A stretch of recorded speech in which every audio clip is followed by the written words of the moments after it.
All right, so this is a testimony that I gave on April 17th, 2019 in the Senate Government Operations Committee. This is a bill regarding extension of the Tennessee Board of Judicial Conduct. And I'm going to make some comments later on as we go through this. So I'll play the video and then I'll make comments as I go along. This bill will move on to calendar. Okay, our final bill, item number 7, Senate Bill 153. Senator Roberts, you're recognized. Thank you, Mr. Chairman. Senate Bill 153 extends the Tennessee Board of Judicial Conduct to June 30th, 2020, and I'm going to move the bill. We do have an amendment on the bill that will change the sunset to 2021, and after we get the amendment on the bill, I'll explain that if we could, please. Okay. All right, there's been a motion on the bill and a second. And I'll make a motion on the amendment. Yeah. Motion and a second on the amendment. We will go back onto the bill as amended. Oh, wait, I'm sorry. All those in favor of the amendment, say aye. Aye. All those opposed? Ayes have it. We're back on the bill as amended. Chairman Roberts, you're recognized. Thank you. I want to give a brief explanation as to what we're doing here, and I may defer to Senator Bell to explain his bill on Judiciary yesterday, but we've had a lot of complaints about the Tennessee Board of Judicial Conduct and how effective it's been. There was a discussion about whether or not we would keep that within the Tennessee General Assembly or whether we would move that over to the Supreme Court. We've made the decision to reconstitute the board. That was heard in Judiciary yesterday. We think the reconstitution of the board, as well as some structural changes as to how they do business, will hopefully allow us to start addressing what we think is some judicial misconduct across Tennessee. All of it. Now, I wanted to point out here, this is the first time that I have heard anybody in any legislature since the 1970s talk about judicial misconduct. So I think you are making some great headway bringing visibility that there is judicial misconduct, and not just judicial misconduct, but judicial criminal conduct as well. Have gotten complaints, and as I said yesterday in Judiciary, a few bad ones sort of taint the entire profession, and I think the good ones out there really want to see the bad ones identified, and hopefully the bill that we had yesterday in Judiciary, if it continues on and passes both chambers and gets signed into law, will finally give some of the teeth that we as legislators are looking for.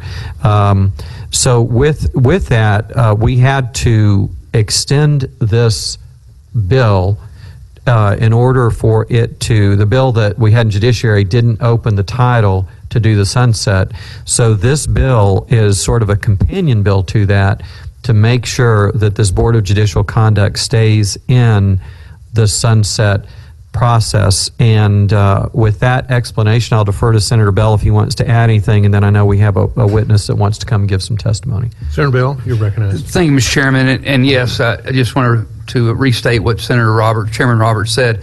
This is a companion bill. It was an oversight on my part not to open up Title IV with the other bill, and so we could have contained a sunset provision within it. So this is the bill that keeps it alive to make sure that that it's there when the reconstitution happens. Without this bill, the reconstitution means nothing. So we've got to have this bill to keep the entity alive, and I appreciate Senator Roberts moving the bill. Thank you, Chairman Bell.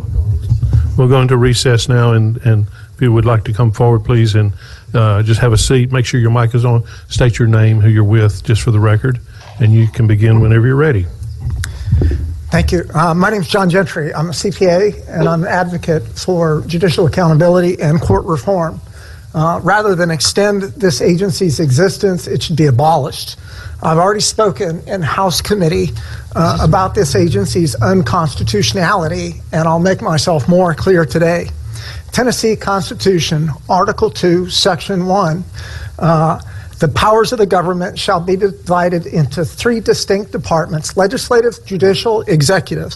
Article 2, Section 2, no person belonging to one of these departments shall exercise powers properly belonging to either of the others. Article 5, Section 1, the House of Representatives has the sole power of impeachment. Article 6, Section 6, judges and attorneys for the state may be removed from office by concurrent vote of both houses. The power to remove or impeach is legislative power. The Board of Judicial Conduct is granted legislative power to remove judges in violation of the separation of powers doctrine. The judiciary only has judicial power, and judicial power is only to decide cases at controversy.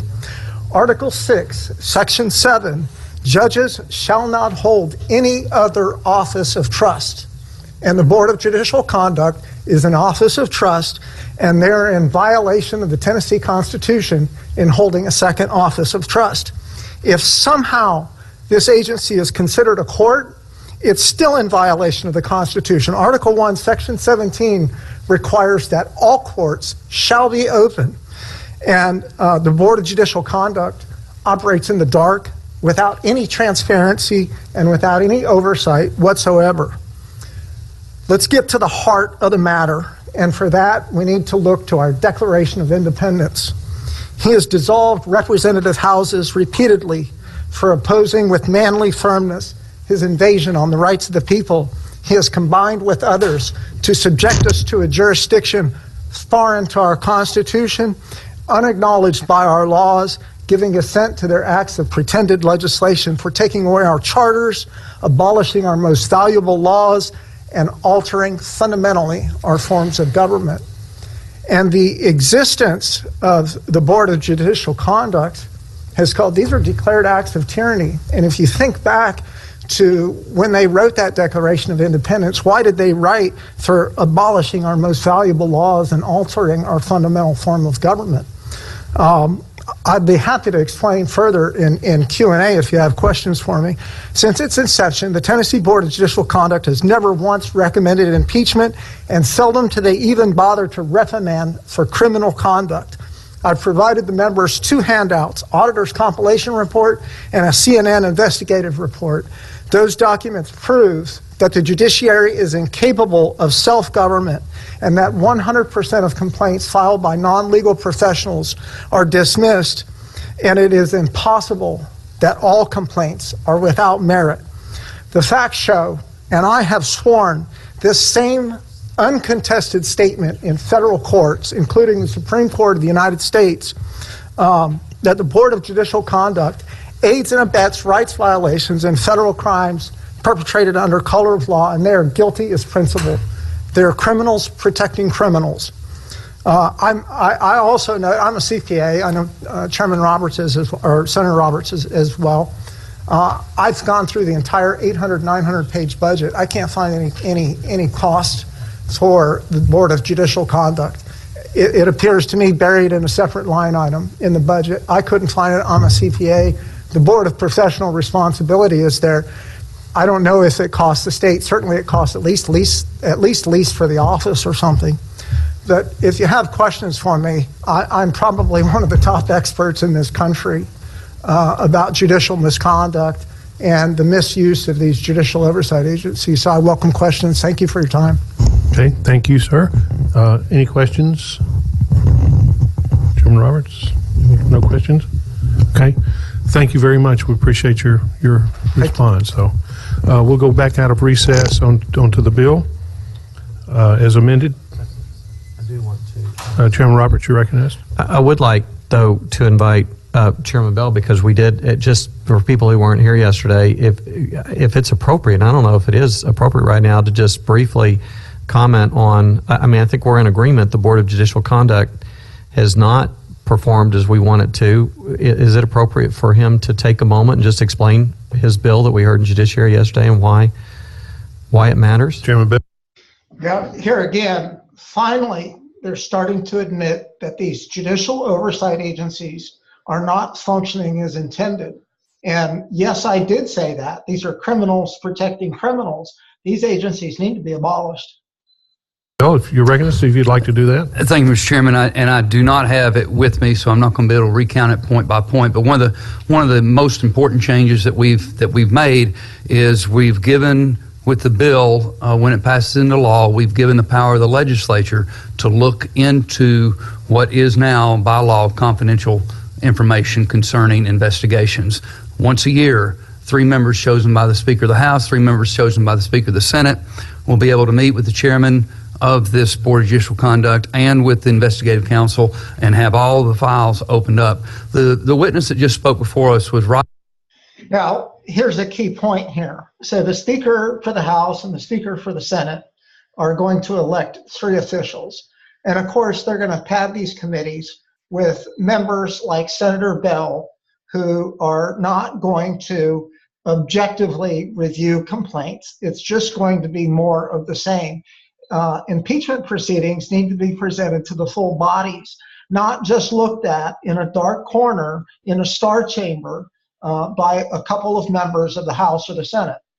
Right, in that our Constitution gives the legislature sole power to remove and to impeach. I would disagree with the witness that this board is unconstitutional or performs duties that are unconstitutional, because it's not this board's job to remove or impeach judges. In fact, it's not even part of their statutory duty to remove a judge, but they recommend removal. And in 60 years, since the creation, the last 60 years since the creation of this board, there has not been a single recommendation for removal. That does trouble me some, but if you look over the last 60 years, and I don't know the exact number, but there's probably been between 10 and 20 judges who have resigned. And once they resigned, any authority by this board or the legislature is gone.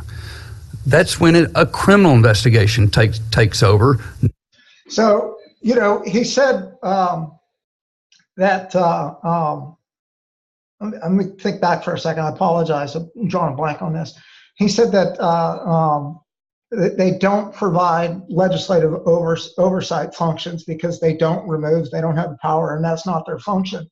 Senator Bell appears to me very obviously coached by the judiciary on how to argue, because I already made this argument in the Senate.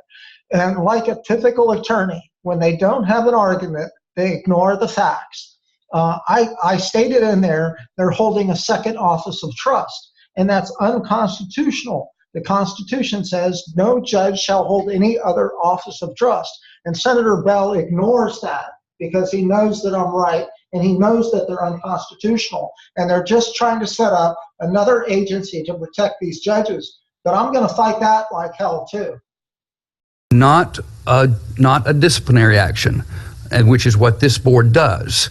And so that is why the witness was correct that there's never been a recommendation for removal or impeachment, but there have been a number of judges resign to avoid that punishment.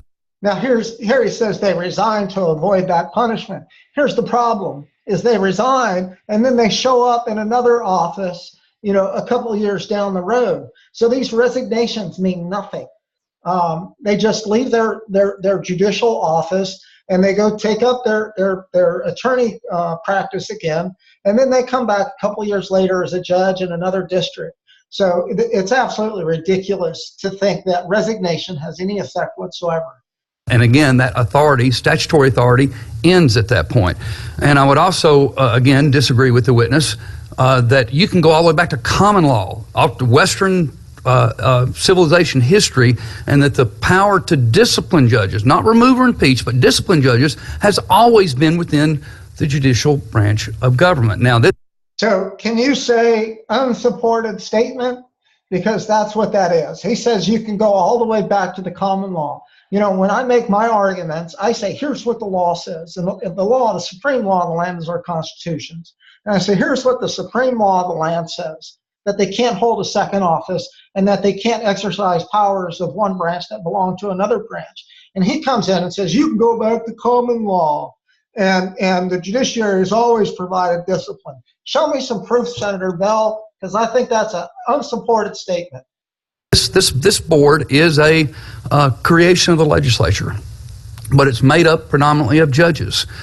Even with the remake, it's still made up 8 judges, 2 attorneys, and six lay people. Oh, that's great. So now we're going to have attorneys having dirt on judges. That's a really good idea, that we're going to have attorneys. Can we expect any reasonable oversight when you have attorneys overseeing judges. And if an attorney recommends removal or discipline of a judge, and that gets back to the rest of their bar buddies, he's not going to do very well in court. So do we think that attorneys on the Judicial Oversight Agency are going to be any good? Absolutely not. This power has to be returned back to our legislatures where it belongs.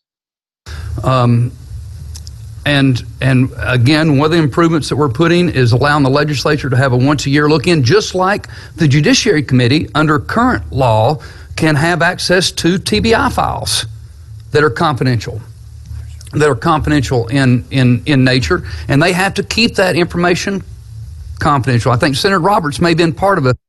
Again, he's talking about having select members who are selected by the Speaker of the House and the Speaker of the Senate are going to be able to review these judicial complaints. Yeah, so they get 400 a year, and once a year they're going to go review those, and they're going to come up with anything by taking a little bit of time to flip through there? I don't think so. Victims' rights. We have a right to be heard, and we have a right to be present at proceedings, and this ignores that right, so it's still unconstitutional. Part of a committee several years ago to look at some confidential files. I know I was on the committee at that time, but it involved an issue that I was involved in back home, and so I had to recuse myself from looking at those files. And it involved a public fight I was having with the DA, and so I think what we've done is a great improvement with the bill that should be on the Senate floor sometime in the next week or so to reconstitute and recreate the Board of Judicial Conduct. Thank you.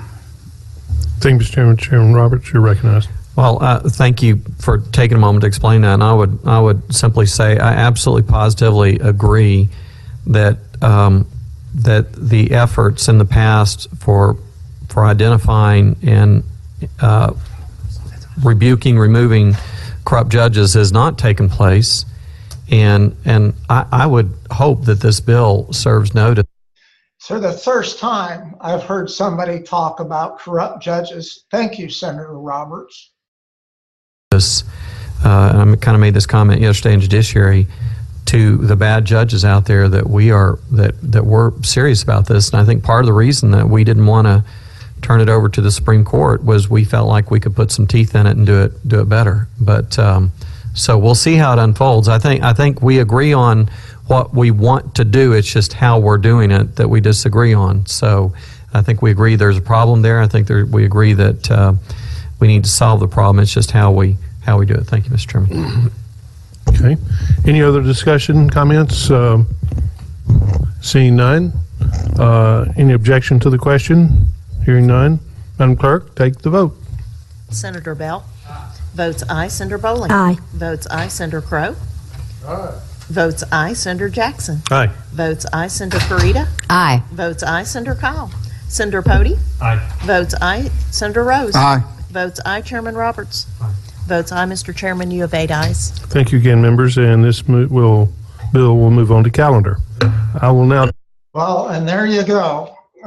Judicial oversight, where there is no judicial oversight, remains in place in Tennessee for another 2 years.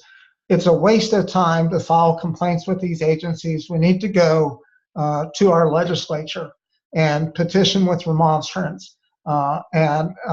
It's not the function. We heard Senator Roberts or Senator Bell. It's not the function to remove or impeach them. It's just to discipline them. So just skip them. Stop using this unconstitutional agency and start remonstrating to your legislature to try to hold these guys accountable. Thanks for watching, guys.